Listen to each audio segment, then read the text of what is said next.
Orang berusaha, bekerja, niatnya supaya kawan naik haji. Nah, berarti ini niat untuk akhirat. Inya bekerja, berusaha dengan niat supaya bisa menafkahi anak bininya. Nah, ini niat akhirat. Orang berusaha bekerja supaya bisa berbuat baik kepada keluarga, sosial, bersedekah. Orang berusaha dengan niat supaya bisa membantu fakir miskin. Nah, ini niat benang baik. Bila kita berusaha niatnya seperti itu, Allah berikan kekayaan dalam hati kita. Hati kita akan merasa kaya dengan apa yang diberikan Allah. Hati kita akan merasa puas dengan apa yang diberikan Allah. Dan kita mati dalam keadaan sangat zuhud, sangat tidak cinta kepada dunia.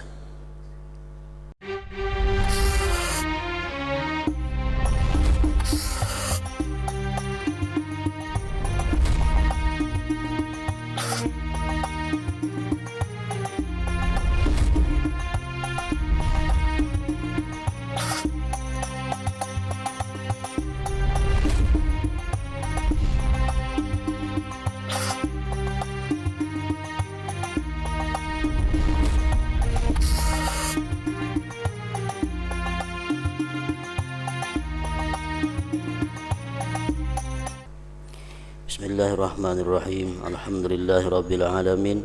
Wabihi nasta'in ala umuri dunya waddin. Wassalatu wassalam ala ashrafil anbiya wal mursalin Sayyidina Muhammadin wa ala alihi wa ashabihi ajma'in. Qala al-musannif al-imam Abu Hamid Muhammad bin Muhammad al-Ghazali rahimahullah wa nafa'ana bi ulumih. Wa qad warada fi akhbarin katsirah man hamma bi hasanati wa lam ya'malha kutibat lahu hasanah. Wa fi hadithi Abdullah bin Amr man kanatid dunya niyyatahu ja'alallahu faqrahu baina aynayhi wa faraqaha arghaba ma yakunu fiha wa man takunil akhiratu niyyatahu ja'alallahu ta'ala ghinahu fi qalbihi wa jama'a alaihi day'atahu wa faraqaha azhada ma yakunu fiha.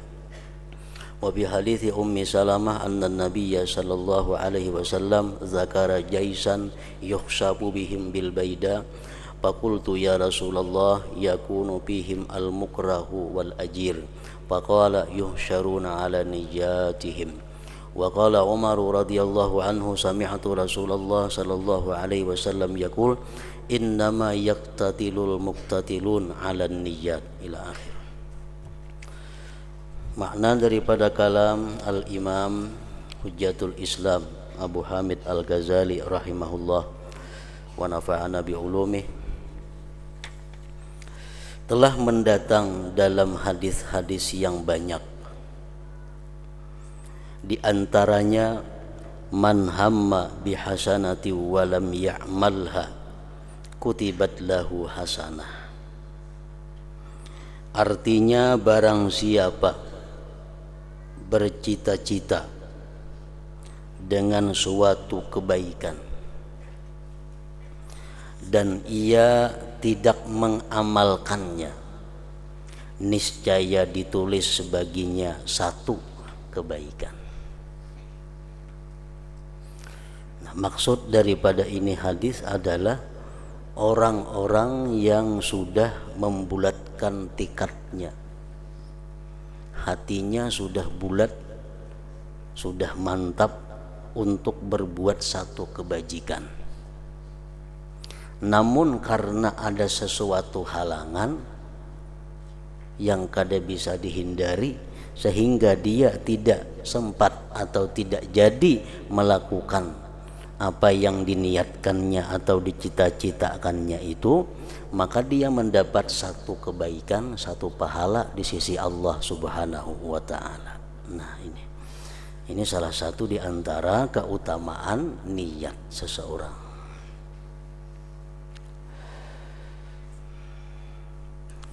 Dalam hadis Abdullah bin Amr bin As radhiyallahu anhu disebutkan, man kanatid dunya niyyatahu ja'alallahu faqrahu baina aynayhi wa faraqaha arghaba ma yakunu fiha Wa man takunil akhiratu niyyatahu ja'alallahu ta'ala ghinahu fi qalbihi wa jama'a alaihi dai'atahu wa faraqaha azhada ma yakunu biha. Artinya, barang siapa yang dunia itu menjadi niatnya, niscaya Allah menjadikan kepakirannya di hadapannya, dan ia berpisah akan dunia dalam keadaan paling gemar sesuatu yang ia padanya. Dan barang siapa yang akhirat menjadi niatnya, niscaya Allah menjadikan kekayaan di dalam hatinya, dan Allah menghimpunkan baginya mata bendanya, dan ia berpisah akan dunia dalam keadaan paling zuhud yang ada padanya. Maksud ini hadis, seseorang berusaha, bekerja, niatnya itu untuk mencari dunia, untuk mengumpulkan dunia. Lalu dia berusaha dengan niat supaya bisa rumah kayak orang, supaya bisa kendaraan kayak orang, bisa ternak macam orang, bisa toko macam orang. Niatnya dunia. Lalu dia berusaha, bekerja. Nah, karena niatnya dunia tadi, Allah jadikan kepakiran itu di hadapannya. Artinya apa? Orang tersebut kada akan pernah merasa puas dengan apa yang dicapainya. Selalu merasa kurang. Selalu merasa kurang.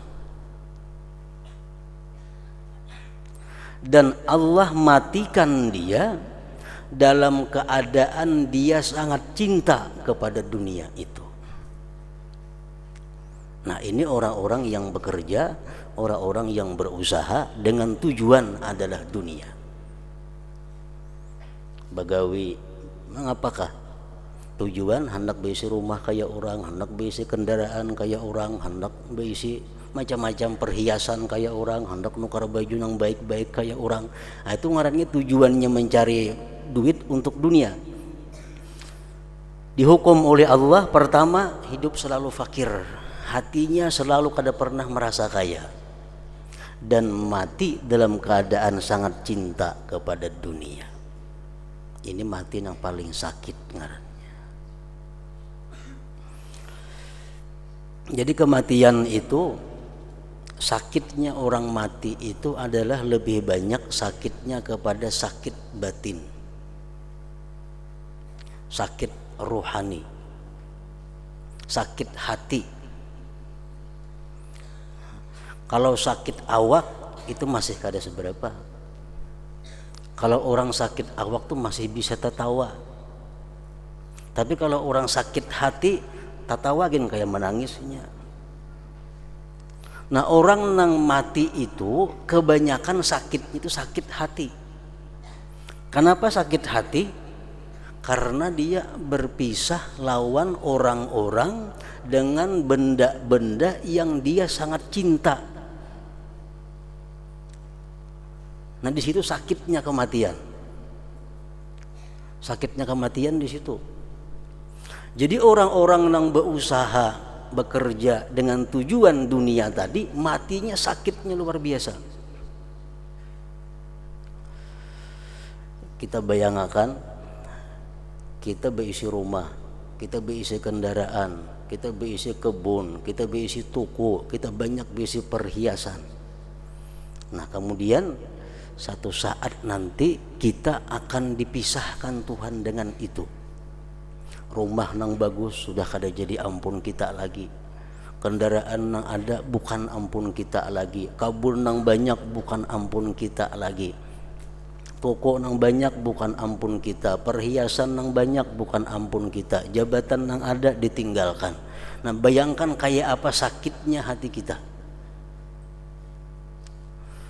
Orang umpamanya jadi camat, Isi rumah ada, kendaraan ada, tuku ada, kebun ada, camat lagi. Diampihi orang jadi camat, sakit hati. Diampihi orang jadi camat bakal kejutan, sakit hati. Kenapa? Jadi camat diampihi, sakit hati, berpisah dengan jabatan. Padahal rumah masih ada, kebun masih ada, toko masih ada, perhiasan masih ada, sapi kambing masih ada diisi. Hanya sebuting diambil Tuhan sudah sakit hati. Nah, orang banyak diisi harta, rumah terbakar, motor terbalik, bahumaan berhasil, sakit hati luar biasa. Padahal kambing hadangan banyak lagi diisi, tapi sudah sakit hati. Nah, kematian itu memisahkan semuaan yang dicintai hilang. Nah, orang-orang yang niatnya berusaha untuk dunia tadi, dia mati dalam keadaan bersangatan cinta kepada dunia itu. Bukan main sakitnya, bukan main sakitnya.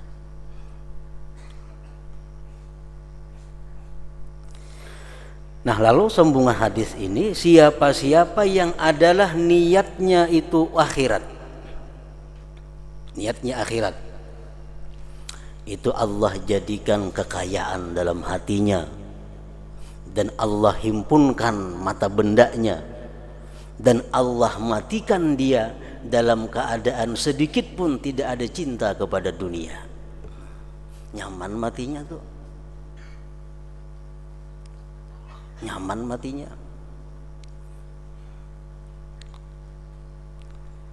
Orang berusaha, bekerja, niatnya supaya kawan naik haji. Nah, berarti ini niat untuk akhirat. Inya bekerja, berusaha dengan niat supaya bisa menafkahi anak bininya. Nah, ini niat akhirat. Orang berusaha, bekerja supaya bisa berbuat baik kepada keluarga, sosial, bersedekah. Orang berusaha dengan niat supaya bisa membantu fakir miskin. Nah, ini niat benang baik. Bila kita berusaha niatnya seperti itu, Allah berikan kekayaan dalam hati kita. Hati kita akan merasa kaya dengan apa yang diberikan Allah. Hati kita akan merasa puas dengan apa yang diberikan Allah, dan kita mati dalam keadaan sangat zuhud, sangat tidak cinta kepada dunia. Kita bisi sandal 5, 4 nang kada kita sayangi, puang payal di pelatar, sebuting nang disayangi. Nah, 4 itu hilang, ada apa ya kita?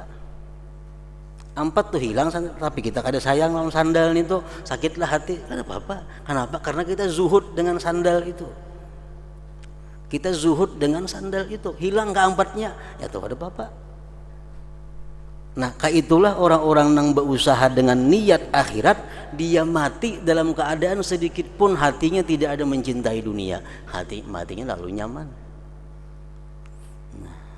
Wa faraqaha azhada ma yakunu biha.